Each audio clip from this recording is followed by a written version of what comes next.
Mis saludos a todos, una vez más con el tema de los cometas, viajeros del espacio-tiempo.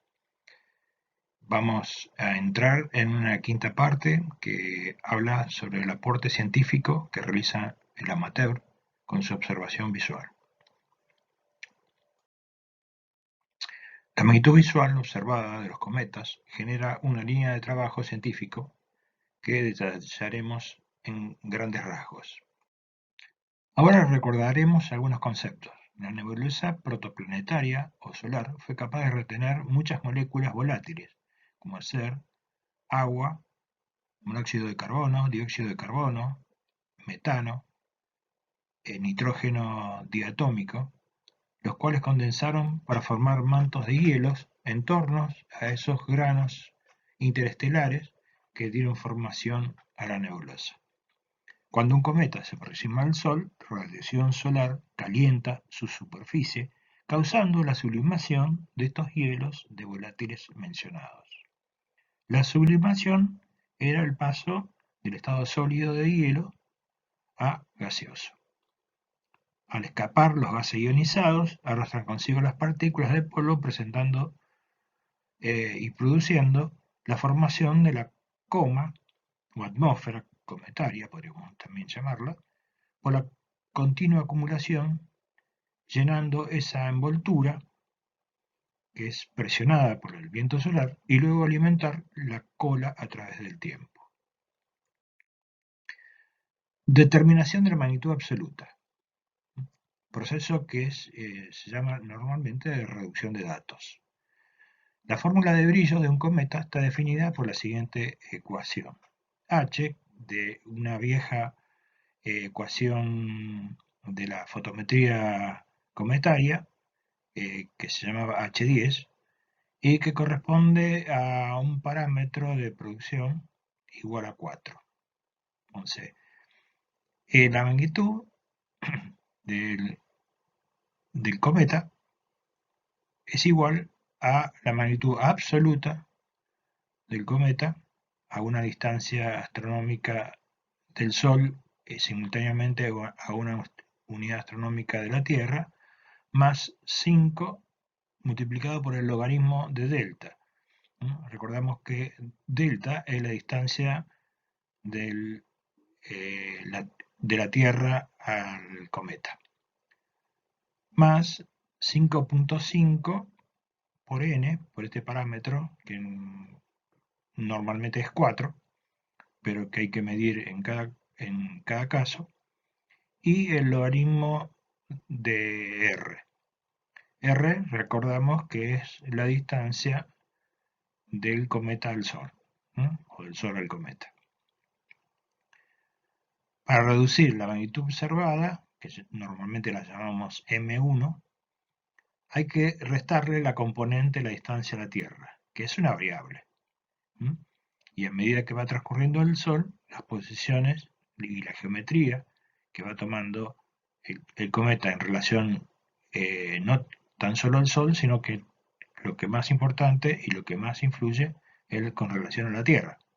Entonces, ahí la observación visual es una cosa, pero la magnitud que tenemos que obtener es una reducción. Tenemos que eliminar la componente de, de la variación con relación a la Tierra.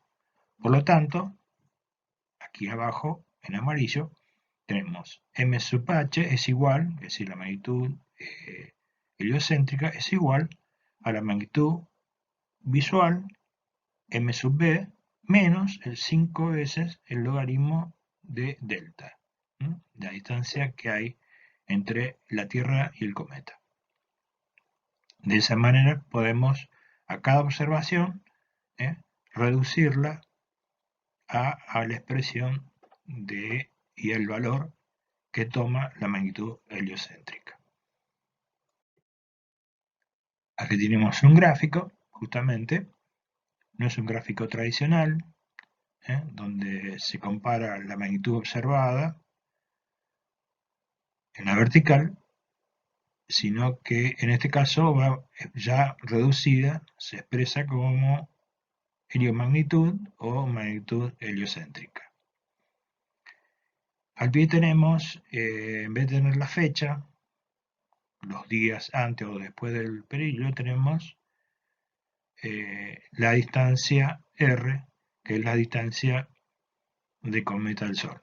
Por lo tanto, aquí tenemos el comportamiento graficado, el comportamiento que está tomando este cometa 2020 F3 o Neowise, y que el gráfico nos muestra la curva hasta el 21 de julio.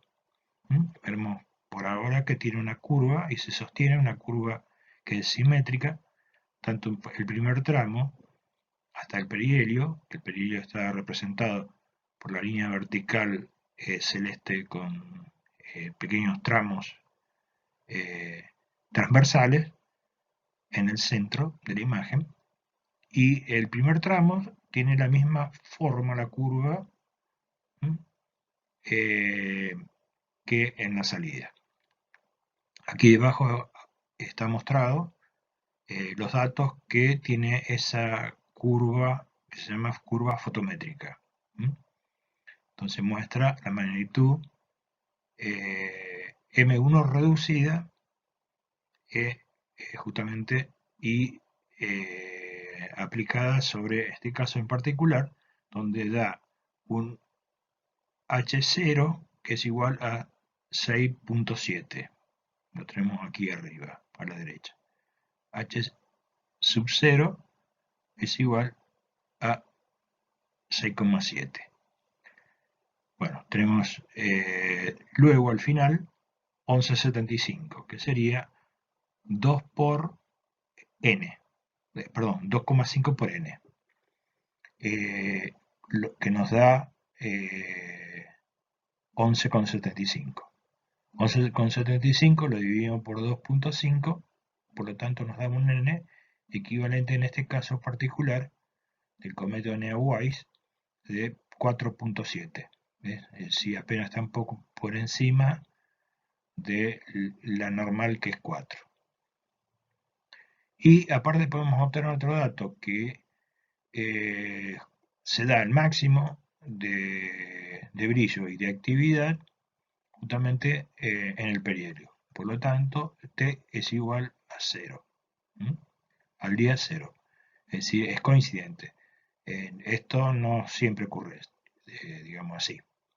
Es decir, puede ocurrir que el máximo ocurra antes del perihelio o después del perihelio. Así que cada cometa es un caso en particular, y por lo tanto este T no siempre es 0. Aquí tenemos justamente una imagen de este cometa que fue realmente increíble en el hemisferio norte. Esta foto corresponde al 15 de julio y está tomado con una cámara digital con un lente de 35 milímetros. Es decir, que un gran campo muestra la plenitud de una cola con iónica azul arriba, muy larga, se pierde en el fondo estelar, pero está de más de 30 grados de largo, y el cometa estaba, digamos, muy cercano al Sol. En R estaba 0,47 unidad astronómica, y de la Tierra, el delta, a 0,77 unidad astronómica. Esto fue tomado por Mesa Martín de Cantavieja, España. Producción de gases cometarios. Para la mayor parte de los cometas, el proceso de sublimación es dominado por la sublimación del agua, H2O, lo cual comienza en el entorno de las 3 unidades astronómicas, cuando la temperatura de la superficie del núcleo es de alrededor de los 140 kelvins. Recordamos, no se utiliza el decir grados Kelvin, sino que simplemente son Kelvin. Sin embargo, algunos cometas se encuentran activos a distancias heliocéntricas mayores. Por ejemplo, el caso del famoso cometa Hale-Bopp fue descubierto a una distancia mayor, a 7 unidades astronómicas, presentando una coma activa y, por ejemplo, el cometa Hale había sido observado con coma hasta distancias de 14 unidades astronómicas. Notablemente, el cometa Schwarzmann-Waxman 1, cuya órbita se encuentra en el rango entre las 5 y las 7 unidades astronómicas, presenta una órbita bastante circular y viaja en el entorno de las cercanías de Júpiter, alrededor del Sol, y presenta una coma permanente a pesar de encontrarse más allá de los límites de sublimación del agua, lo cual indicaría un poco que está sublimando otros volátiles y con una temperatura inferior en Kelvin. La actividad de estos cometas a distancia heliocéntrica tan grande indica que la coma está producida por gases que son más volátiles que el agua. En todos los casos, el monóxido de carbono, CO, parece ser el mejor candidato para esta fuente de actividad. ¿Qué nos quiere decir todo esto? Simplemente que a distancias mayores de 3 unidades astronómicas, la producción de gases no depende del agua, sino que depende del CO, del monóxido de carbono. A medida que la distancia heliocéntrica de un cometa disminuye, comienzan a producirse emisiones debidas a otras moléculas. Por ejemplo, el C3, que es el carbono triatómico, el NH2, que es un amino, aproximadamente esto ocurre alrededor de las 2 unidades astronómicas. Es decir, a las 3 unidades astronómicas empieza la producción de agua. Ya a 2 unidades astronómicas aparece el C3 y el NH2. También, y a posteriori, las bandas de Schwann, pues, porque están señaladas en el espectro, justamente son particulares del C2, del carbono diatómicos, son 2 átomos unidos de carbono, y estas líneas espectrales que se llaman de Schwann se visualizan ya a 1.8 unidades astronómicas. Bueno, luego el OH, el llamado oxidrilo, que es una disociación del agua, una pérdida de un hidrógeno, entonces de H2O queda HO solamente, y el NH o hidruro de nitrógeno, y también nuevamente el CH, carbono e hidrógeno, aproximadamente a 1.5 unidades astronómicas. Entonces ya estos gases ya empiezan a sublimarse y a producir una tasa importante de toneladas o kilos, ya cuando está acercándose un poco a la órbita de la Tierra, a 1.5 unidades astronómicas. Para distancias heliocéntricas muy pequeñas se han detectado incluso emisiones de metales. El caso del Na, el sodio, el Fe, el hierro, Ni, níquel. Luego del pasaje por el período, las emisiones de C2, NH2 y finalmente CN, oceanógeno, comienzan a desaparecer. Medida de la tasa de producción de agua. El problema de relacionar las tasas de producción gaseosa con las magnitudes visuales es de esencial importancia en la ciencia cometaria, ya que tal relación nos permite medir la actividad de los cometas utilizando simplemente la base de datos de magnitudes visuales que están disponibles.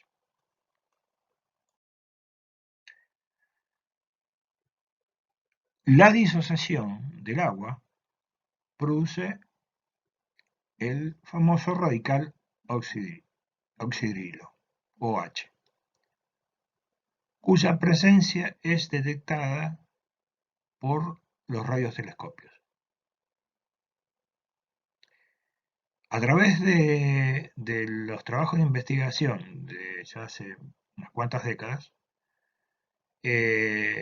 a través de la radioastronomía justamente les permitió poder no solamente detectar, sino cuantificar la cantidad de oxidrilo presente no solamente en los cometas, sino en muchos objetos astronómicos, ¿no? Entonces, se conoce con suma precisión este dato. Y como está vinculado el oxidrilo directamente al agua, porque ya que es una disociación del agua, es como una pérdida de uno de los átomos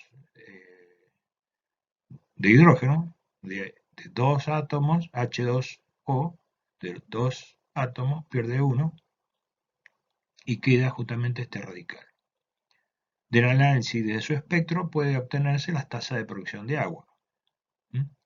Y particularmente podemos resaltar y resumir un poco de cómo viene el trabajo de investigación, que mediante el radiotelescopio de Nancy, en Francia, fue estudiada dicha tasa como en una muestra que es realmente significativa de cometas. Es decir, se hizo trabajo de radioastronomía sobre una gran cantidad de cometas y se conoce con mucha precisión justamente la cantidad de radicales oxidrilo.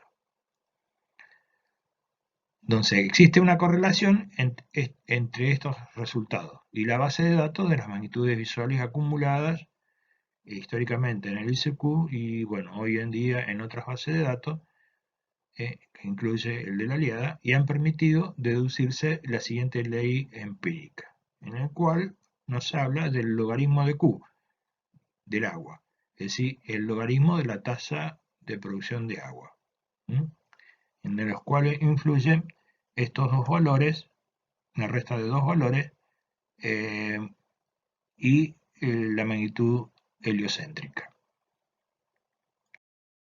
Tras realizar una sustitución a la ley empírica expuesta, se obtiene una expresión de tipo potencial, como la siguiente.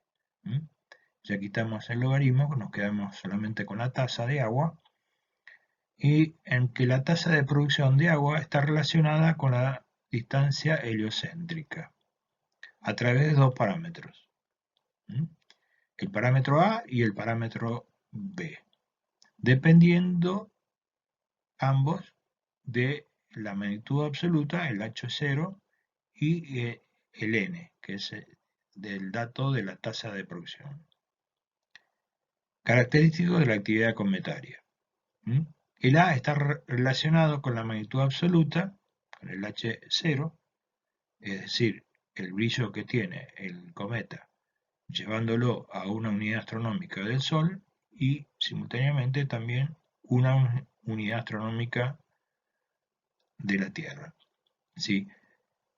De la observación visual se hace la reducción para que llevar al cometa y medir su magnitud absoluta, que en este caso sería digamos, el parámetro A, y en el segundo caso, en el siguiente tenemos el parámetro B, que va a depender de n.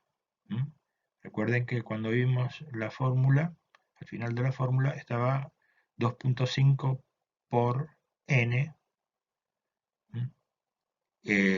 logaritmo de r. Esta producción está medida en moléculas por segundo. Esa es la forma convencional.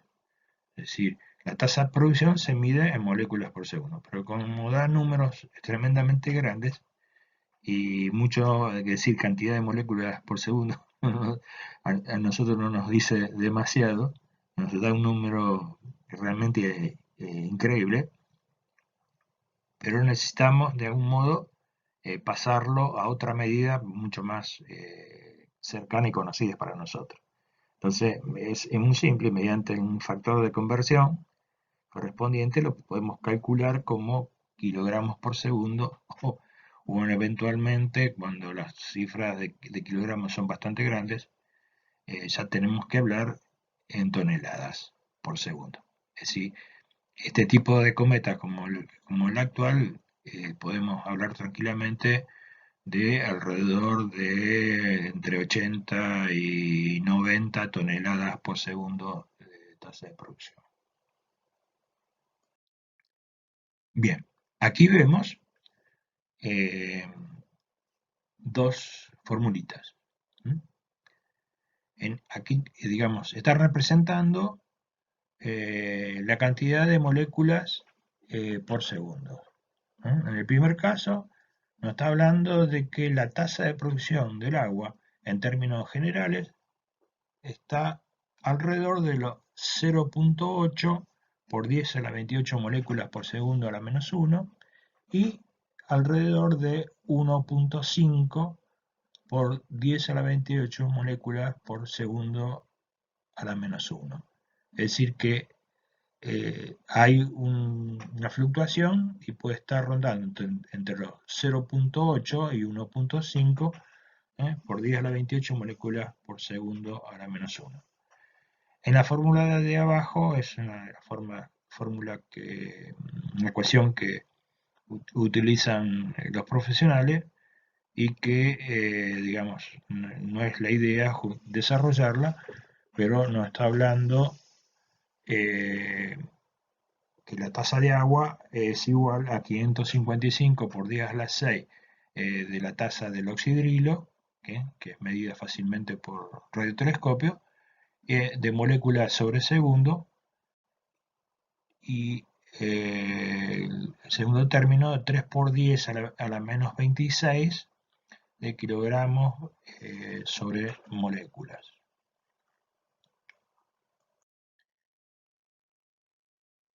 Aquí tenemos la tasa de producción de agua de un cometa en particular que en su momento estudié profundamente justamente para hacer una presentación en Montevideo, Uruguay, del C/2007 W1 Guatini.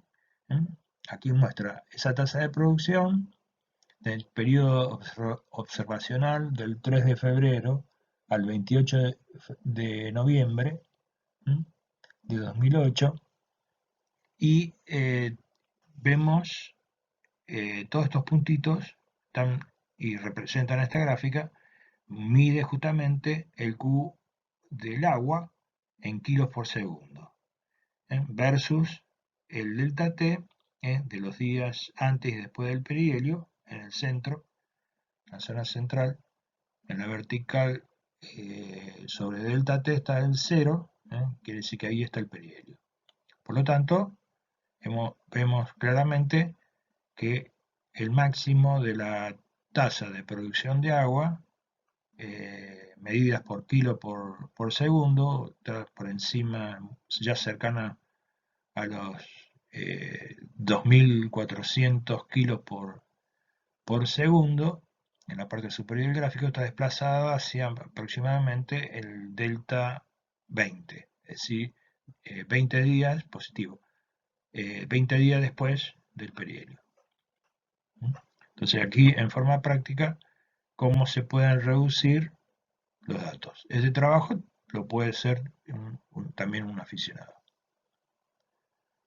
Si bien es del campo propio porque lleva más análisis, obviamente esto, del campo de lo profesional. Salimos del agua y pasamos a la tasa de producción del monóxido de carbono, del famoso CO. Q, recordamos que la tasa de producción de gases el CO, hablamos del monóxido de carbono. Esta fórmula no lo voy a explicar, es bastante más compleja.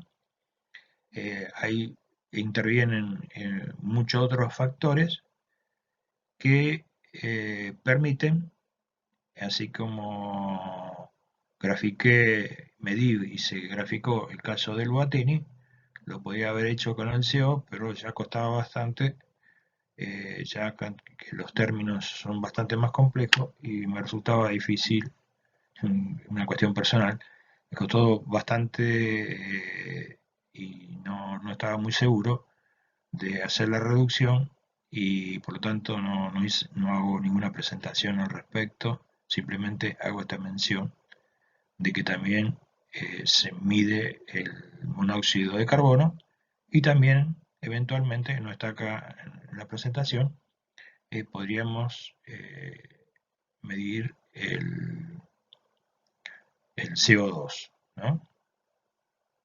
Que es otro de los componentes vitales entre las tasas en los gases, digamos, que producen actividad en los cometas. Otro elemento importante, muy importante, que si bien se lo puede hacer en forma visual, dentro del campo también de la determinación, utilizando los datos visuales, a través del tiempo esto se fue perfeccionando y más cae en el área del registro fotográfico, que es la determinación del periodo de rotación.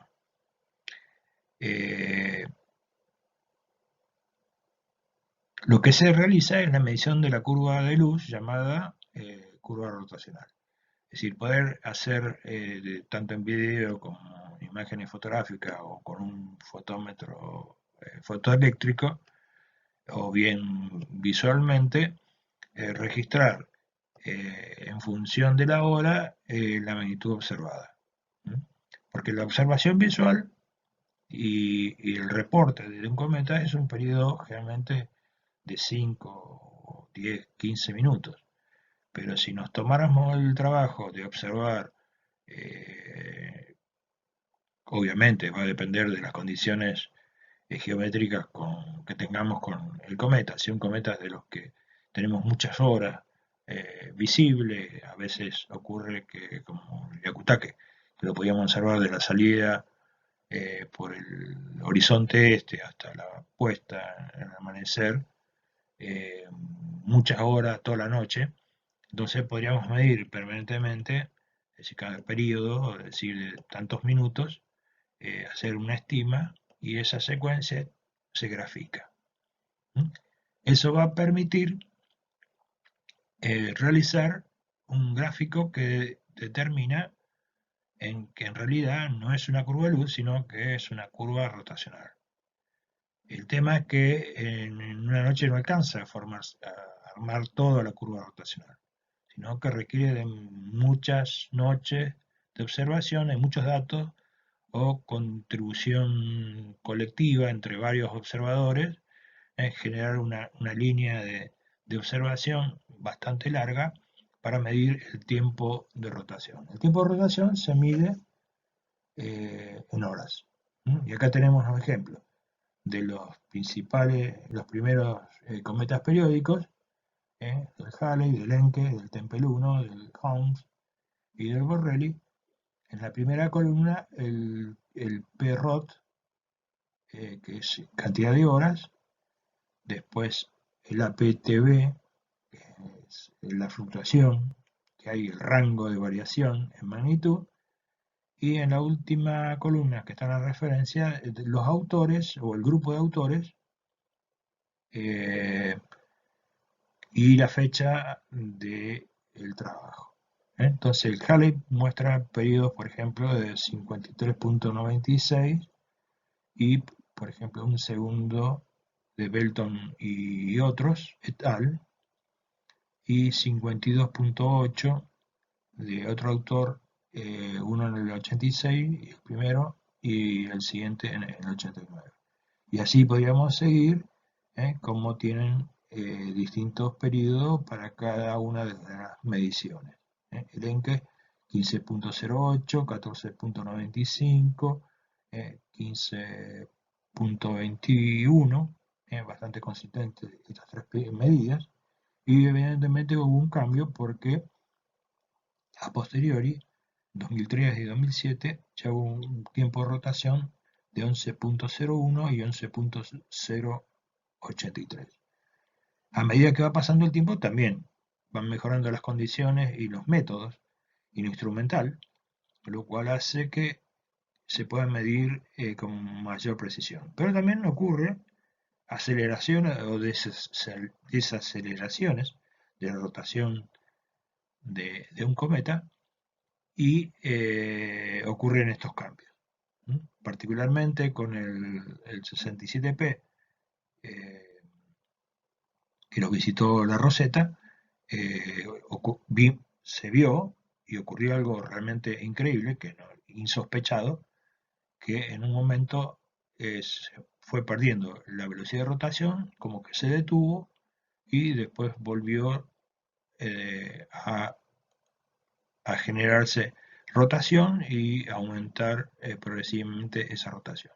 Así que evidentemente los procesos de jet pueden hacer que detengan o aceleren la cuestión de la rotación. Así que es un tema también que en parte tiene que ver, en principio, la observación visual, aunque esta parte ya se desprende un poquito, ya que requiere más de mayor tecnología que la del ojo. Un elemento muy importante, que esto les resultará extraño, ya que a través de la observación visual y la determinación, la reducción y la determinación de la magnitud absoluta que toma un cometa, se puede determinar el radio del núcleo en kilómetros. Esta ecuación que tenemos acá visible nos permite calcular el radio del núcleo. Recuerden que en astronomía siempre, en realidad no medimos diámetros, sino medimos radios de los cuerpos, el radio del Sol, el radio de la Tierra, el radio de una galaxia, el radio de un cúmulo globular, el radio de un asteroide, y entonces también medimos el radio de un cometa. R sub n es el radio del núcleo del cometa, R sub h es la distancia heliocéntrica del cometa al centro del Sol. Por eso decimos que siempre son medidas, las medidas astronómicas siempre son heliocéntrica, geocéntrica y los tamaños los medimos en radios. M sub Hel, que es la magnitud heliocéntrica, pero esta vez no en el visible, sino en el rojo. Después tenemos M sub Sun, o Sol, exponente red, que es en el rojo. Entonces, quiere decir que es la magnitud del Sol en el rojo, la parte roja del espectro. En este caso, tiene un valor, normalmente decimos que la magnitud del Sol es de menos 27, en este caso es menos 27 negativo, menos 27.22 como magnitud roja del Sol. Aparece otro factor, otro elemento, que es el P, que es igual a lo que representa el albedo geométrico del núcleo. El albedo es la capacidad reflectiva que tienen los cuerpos. En este caso, todos sabemos que, y hemos visto ya, presentaciones que hablan de que los núcleos cometarios, cuando fueron visitados, en su gran mayoría, son todos cuerpos bastante oscuros. Y en algunos casos, como el Halley y el Borrelly, prácticamente como el carbón de leña o el carbón de piedra. Por lo tanto, el albedo está alrededor del 4%, refleja solamente el 4%, absorbe, por lo tanto, el 96% de la luz. Es un objeto, son cuerpos bastante oscuros. Y también tenemos J de alfa, que es una función de la fase del núcleo. Alfa es el ángulo de fase. Las tablas de efemérides, o bien los datos que nos aporta el software que estamos utilizando para observar el cielo y el cometa, en particular, cuando extraemos datos de información, va a aparecer este ángulo de fase o algunos otros programitas que permiten trabajar como el órbita, permite calcular este ángulo de fase, que es el ángulo que hay entre la Tierra, el cometa y el Sol. Ese ángulo, Tierra, cometa, Sol, ese ángulo interior, es el ángulo de fase. Este ángulo de fase tiene que ver también, por ejemplo, cuando vemos la fase de los planetas, tanto interiores como exteriores, y en este caso sería más cercano a los cometas, digamos, serían a los planetas entre los interiores y los exteriores, que nos permite ver que una parte está iluminada y otra parte está oscura. Entonces ese ángulo de fase, que va a ir creciendo y después disminuyendo, va a influir justamente en la determinación de este radio. Con esta información vamos a calcular entonces el radio del núcleo de este cometa, el 2020 F3 Hawaii. El estudio de los parámetros fotométricos del cometa indica una magnitud absoluta de medida de H0 igual a más 6.6 R, es decir, magnitud en el rojo de 6,6 o 6.6, que es la magnitud del cometa cuando se encuentra a una distancia de una unidad astronómica y también una unidad astronómica de la Tierra. Siendo R la distancia del cometa al Sol en el perihelio, o Q minúscula, de 0.294.707 unidades astronómicas. El ángulo de fase para el día, por ejemplo, 3.68 de julio del 2020, que fue el perihelio, el punto 68 equivale a unas 16 horas y fracción, era de 55 grados, punto 6. Ese ángulo de fase, reitero, es el ángulo Tierra-Cometa-Sol. En este caso particular, haciendo la reducción, esperando que no me haya equivocado en la reducción, indica un radio del núcleo de aproximadamente 1.3 kilómetros. 1 kilómetro y 300 metros. Ese es el radio. Es decir, si lo queremos ver, como nos gusta finalmente ver las cosas, el diámetro nuclear estimado sería de 2.6 kilómetros, de 2 kilómetros, un poco más de 2 kilómetros y medio. En cuanto a la densidad, estos tipos de objetos, que son los cometas, digamos, de poco compactos, recuerden la definición, una bola de nieve sucia, poco compacta, estamos hablando de alrededor de 0.6 gramos por centímetro cúbico,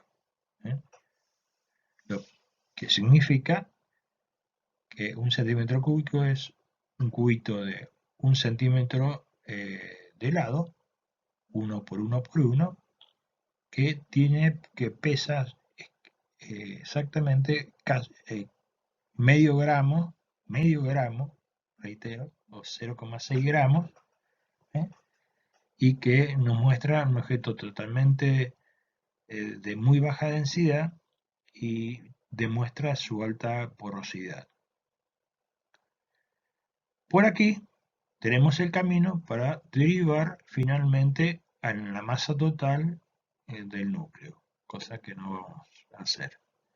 pero le estoy mostrando simplemente que el camino nos permite llegar a medir no solamente ya todo lo que vimos, la tasa de producción de los distintos gases, sino que también